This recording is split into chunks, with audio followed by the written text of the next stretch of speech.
Hey guys, Thunderset here. I was setting up to show you some legendary duels, but it has apparently been postponed. They just gave us this notice as soon as it was supposed to go live. Special duels will be postponed to a later time or date due to an issue with the event data. We're currently working on fixing this issue. We'll announce the new time or date as soon as possible. So it sounds like they have a lot of problems. I don't know what to even think from that message. Could be new time or date, so who knows how long we're waiting. Let me talk about Legend Duels.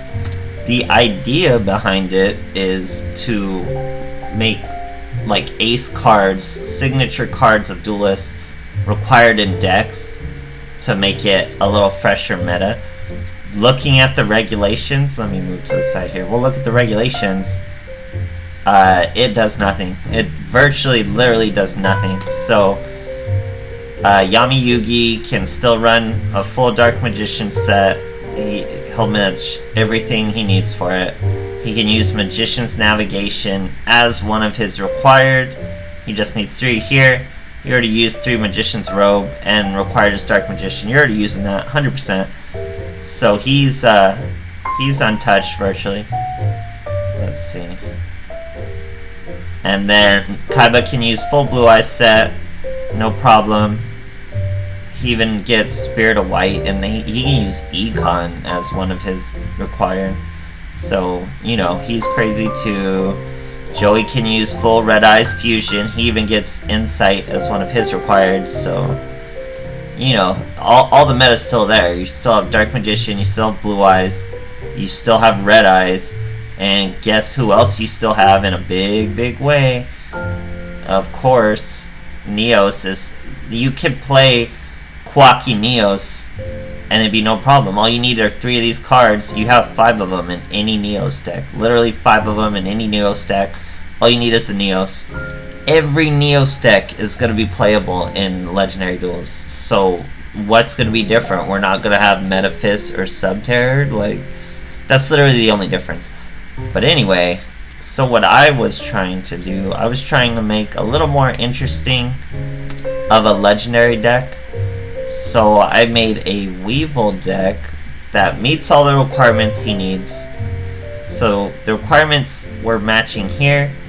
You need 1 Insect Queen and 3 of your choice. You could get Cocoon of Evolutions.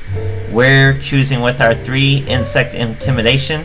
So these are the 4 cards you need to make it legend playable. And in case you don't know what Insect Intimidation does, it's a pretty old card, so it would make sense if you don't.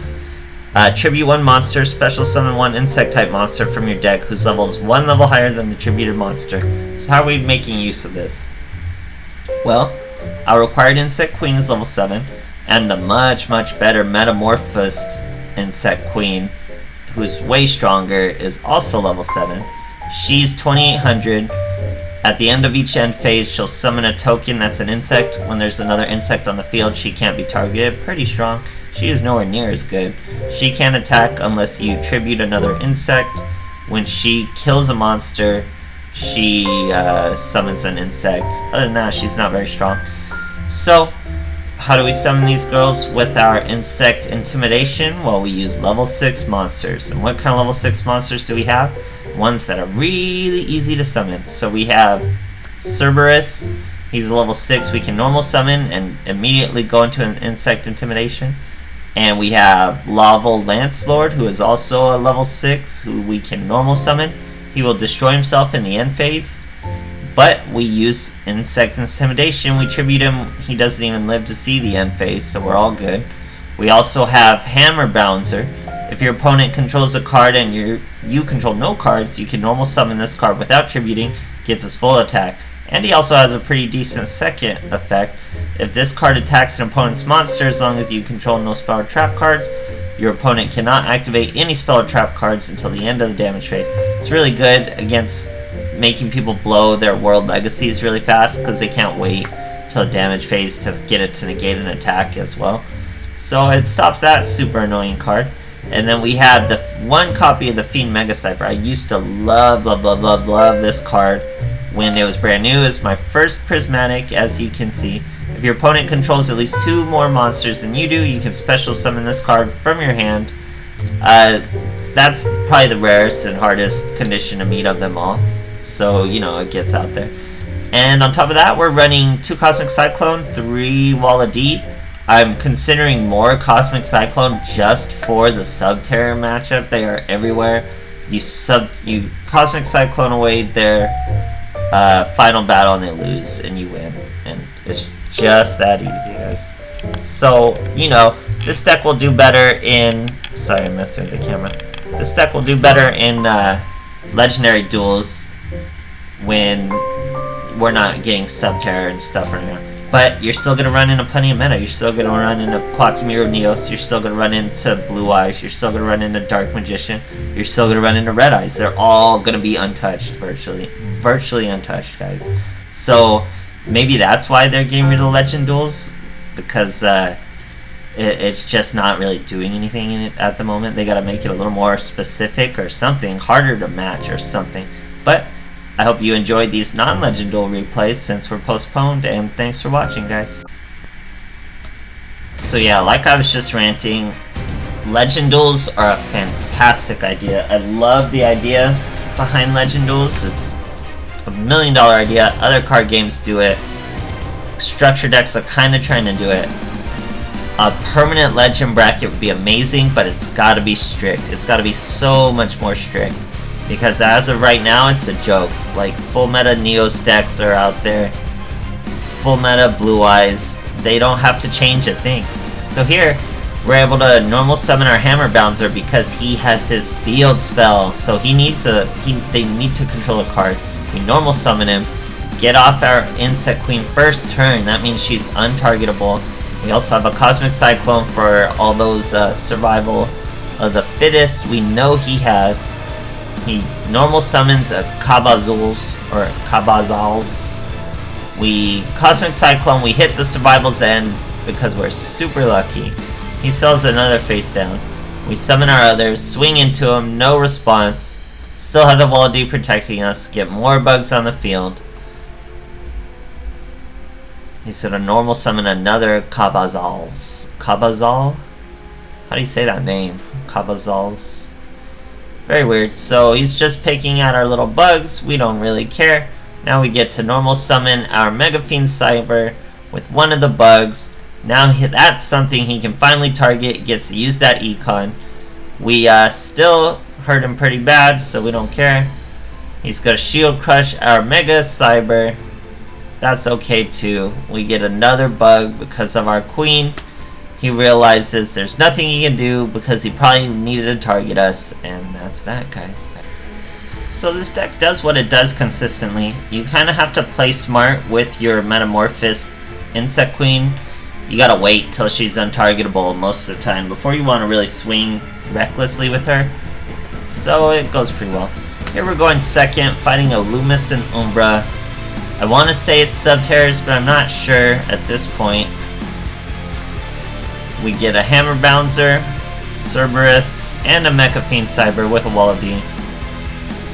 I'm using Parasite because none of the other skills he really uses is useful. So here this was kind of a misplay. I could have normal summoned the Bouncer while that was on the field and then Cosmic Cycloned it.